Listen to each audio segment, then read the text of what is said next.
Atash kebabda yangilik açışdan 90 milyon şer alan yo'qolib ketdi deb qisini bilganlar bor ekan. Qancha uchun bir yangiligingiz bormi? Hammaga assalomu alaykum.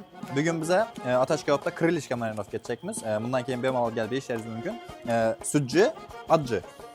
Sujjimizda bizning usta marinovka bo'ladi. Arqimiz chestin turetskiy bo'ladi. Mana ish davomida ko'rib chiqsak. Shunday chiroyli bomba krilichkalardan tayyorlab beramiz. Birinchisini usta marinovka qilamiz. İkincisi tomat.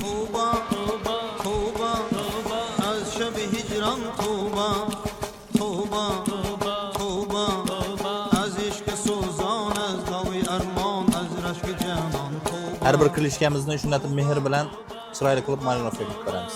Bu yana ostri krilichkamiz shunday chiroyli variantda bu usta bo'lgan. Ya'ni adji, sujji.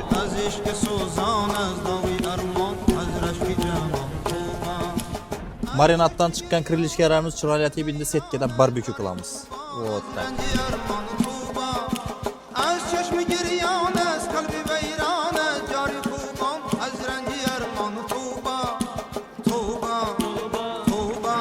Chiroyli etib tayyorlagan krilichkalarimizni endi issiq joyda pishirib olamiz. Yetdik.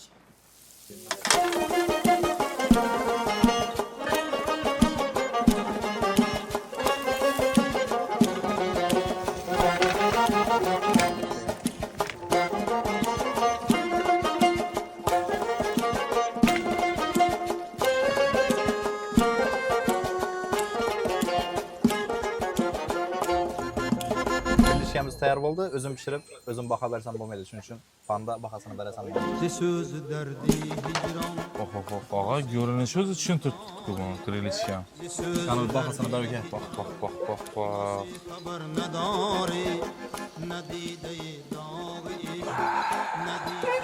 Yetadi.